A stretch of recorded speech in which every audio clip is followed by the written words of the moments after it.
Hi, this is Kevin Bredding.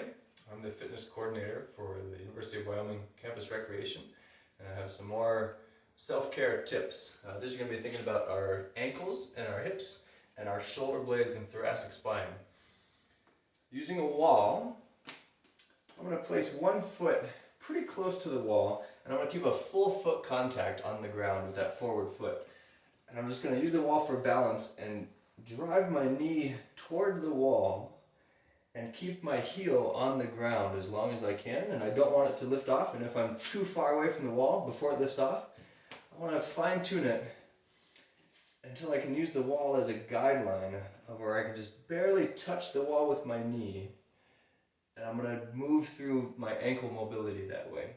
If I do, maybe 10 reps there, and kind of explore that end range of motion, then just as a comparison, I'll put my other foot right next to it and see if it's similar. And it might not be. You might find you have an imbalance from one side to the next, and that lets you know that you might need to work on the other side a little bit more. So again, about 10 reps there, just pulsing through that range of motion. Really is good for that mechanics of the ankle. And then I'm going to step back a little bit, and I'm going to lift one leg up and drive my knee toward the wall, kind of catching myself on the wall with my hands, and I'm moving through that same mobility on the bottom leg, but I'm also incorporating it now more into the hips as I drive my knee up. And then when I come back out of that, I'm going to squeeze my glutes on that backside and then drive my knee towards the wall again. Purposeful, controlled, getting some hip mobility and muscle activation on this drill. I do 5 to 6 reps on each side there. And then I'm going to place my feet underneath my hips, stand sideways to the wall, and I'm going to push my hips toward the wall while maintaining length in my spine. And in order to get there, I have to send my hips first backwards and then sideways to reach the wall. And I want to be in control of the motion the whole time.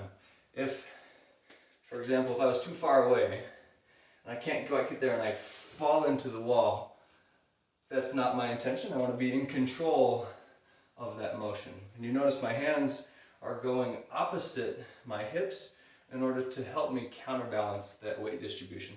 So then I can fine tune it as I achieve that mobility on each side. Okay? And then finally, well, two more things actually.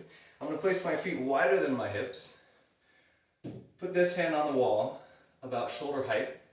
I'm going to send my hips toward the wall again as before, but this time with my hand there, I'm going to create a trunk rotation, and this hand is going to land about belly button height on the wall as well. I can look at that top hand, or I can kind of keep a neutral gaze, and then I stand back up out of it. Hips go lateral, rotate with my hips behind me, my shoulder blades and my rib cage are what rotates, and I'll show you that from this side as well. One foot pretty much right on the wall, feet wider than hips, drive the hip towards the wall, and let the wall give you that rotation. And then lastly, I'm going to push.